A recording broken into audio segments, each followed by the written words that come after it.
Ouais. En fait, quelques pelets sticky de 4 mm saveur F1. Alors, le côté intéressant des pelets sticky, c'est que alors, quand on met de l'eau dedans, bah, ils collent. Le côté intéressant sur des petits fonds comme ça, là, légèrement en pente, c'est que ça roule moins. Le volume est intéressant. Les poissons, quand ils nagent dedans, ils n'ont pas tendance à les faire monter et descendre comme d'autres pelets un peu plus petits.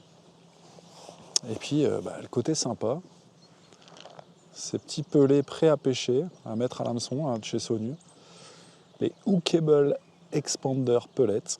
Donc là, j'ai pris des poissons avec le F1. Je vais tenter maintenant Fish Meal. Alors honnêtement, c'est pas une blague. Moi, j'ai déjà pris des sacrées tournées en concours par des types en fait qui avaient juste ça sur la tablette. Au départ, je pensais que c'était une blague et pas du tout. Franchement, c'est criminel. Les jours où elles ont envie de manger ça, elles mangent que ça. Donc maintenant, c'est fini. J'en aurai tout le temps avec moi. Parce qu'en plus, ça reste bien à l'hameçon. On peut ferrer plusieurs fois, ça se décroche pas. C'est vraiment...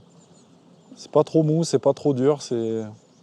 La densité et la texture est vraiment bien. Et les poissons, a priori, ils aiment ça. Donc ça a les propriétés d'un pellet expander, parce que c'est les célèbres expanders de chez Sonu, qui sont directement fabriqués en tout cas conditionnés, traités à l'usine. Donc il y a toute la partie arôme qui est mise en force sous pression à l'intérieur du pellet expander. Il n'y a pas de conservateurs qui sont rajoutés parce que les propriétés même du pellet suffisent à être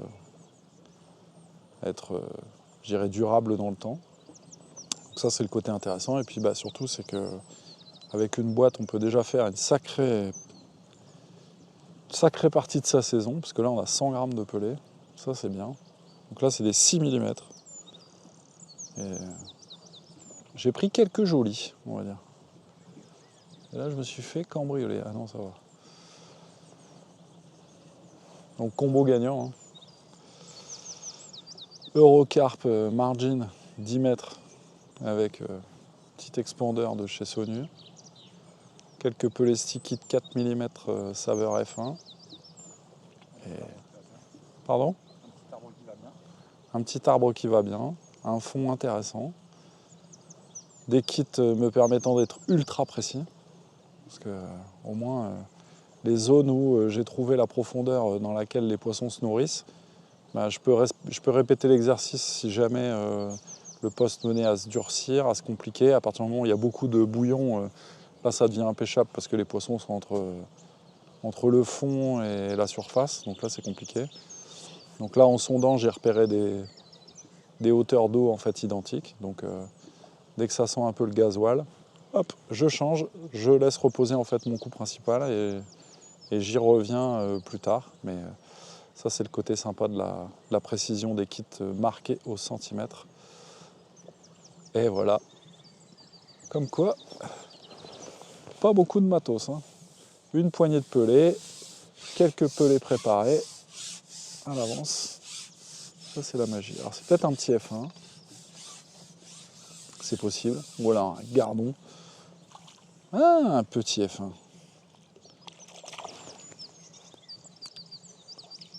On va le mettre à l'épuisette pour pas l'abîmer.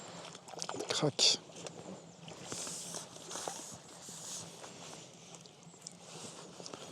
Bon, ça, c'est le risque. Hein.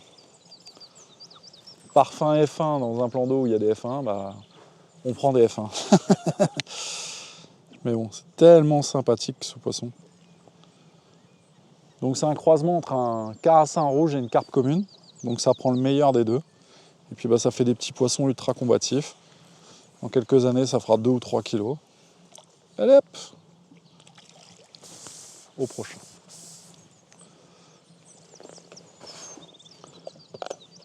Hop, un petit pelet. Donc il y a deux façons en fait d'attacher le pelet. Donc là, il a une forme absolument ronde. Donc on peut l'attacher dans la tranche, comme ça. Et après, il y a une autre école. C'est en Belgique surtout. Enfin, en tout cas, moi j'ai vu ça en Belgique. Donc là, dans le plat, Hop. Comme ceci. Donc c'est deux façons d'écher. C'est efficace.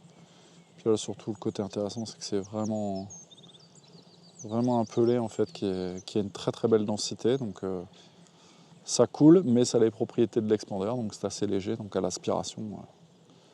Voilà. Carrément. Hop. Toujours les tremper avant d'aller les déposer à la coupelle. Comme ça, pendant le temps du voyage, ils ont le temps de s'imprégner d'eau et donc d'avoir la même densité lorsque je vais les déposer gentiment avec ma coupelle. Paf, je pose ma ligne. Je fais en sorte que mon flotteur soit bien à la place que je souhaite. Et là, légèrement avant, côté berge, le flotteur, je dépose la coupelle. Donc pourquoi avant? Parce qu'on a des petites marches, ça descend. Et forcément, en fait, les poissons vont venir d'ici. Donc, venir de l'étang, vont longer la berge. Donc ce que je souhaite, c'est qu'ils interceptent le pelé qui est à mon hameçon en premier.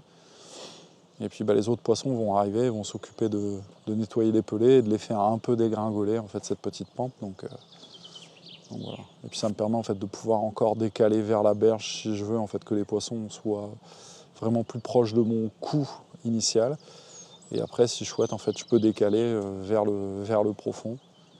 Mais bon, il faut toujours faire attention de toujours amorcer au même endroit, de bien sonder. Donc pour bien analyser en fait la topographie du fond, c'est pas gadget sur les cartes. Parce que là, la présentation de l'appât doit être parfaite. Vous pouvez avoir les meilleurs appâts du monde si vous ne positionnez pas correctement l'appât. Et en tout cas, si vous n'avez pas bien sondé, forcément, vous allez harponner des poissons, vous allez rater des touches ou peut-être même pas prendre de poissons. Des petites pompettes. Ça, c'est le côté intéressant en fait des pelés prêts à l'emploi de chez Sonus, c'est qu'on peut lever la ligne 1000 fois, le pelé reste toujours en place, il ne se désagrège pas. Allez, un petit appel. Ça c'est fou, les carpes c'est des poissons énormes et ça fait des touches. Ah, raté. C'est moche. Là j'ai ferré assez sèchement, mais je sais que mon pelé est toujours au bout.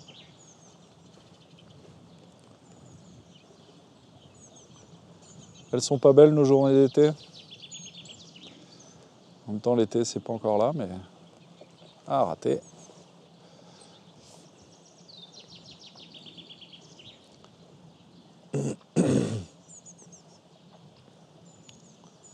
Allez, allez. Là on sent qu'il y a des poissons parce que la ligne bouge vers le large, donc il y a des poissons qui sont en train de nager. Là, hop, je vais redescendre un peu. Il faut toujours animer la ligne parce que justement, comme les poissons fouillent, ça va avoir tendance à faire voler quelques particules. Donc, hop, une coupelle. 2 minutes après, j'ai un poisson. Ouais. Ouais. Regarde bien. Donc, je mets le pelé. Parce que c'est là-dessus aussi que ça se joue. C'est le tempo. Je mets des petits pelés dans ma coupelle de sillon. Bon, déjà là, on est rendu à 20 secondes, c'est beaucoup trop lent. Je mets de l'eau dans ma coupelle de sillon. Ça, c'est très important. Toujours mouiller ses pelés secs avant de les amener sur le coup. Comme ça, pendant les 10 mètres de trajet, ils vont avoir le temps de s'imprégner d'eau. Par sécurité, donc là, je positionne ma ligne. Par sécurité, je pose à nouveau la coupelle dans l'eau. Je la retourne. Crac. Je viens positionner ma ligne au-dessus du spectre de pelé. Donc là, il y a 1,70 m de fond. Je me suis déjà fait intercepter. J'ai raté. Donc là, je pose. Donc là, mes pelés sont au fond, c'est sûr. Donc je relève, je redescends. Toujours pareil pour créer en fait quelque chose de dynamique. Parce que les carpes, en fait, c'est des poissons qui aiment les appâts dynamiques.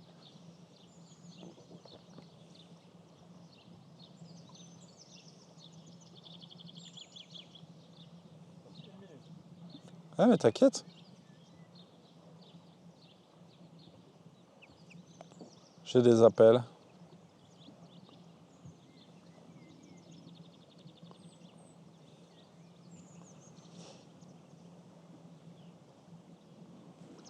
Raté.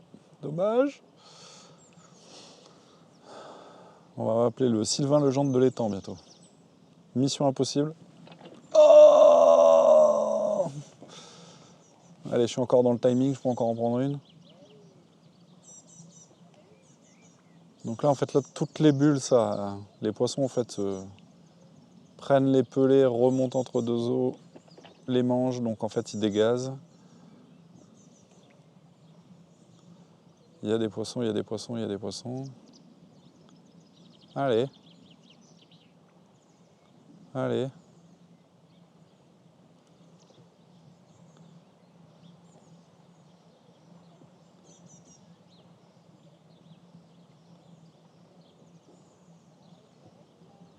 Ah, c'est fou, putain.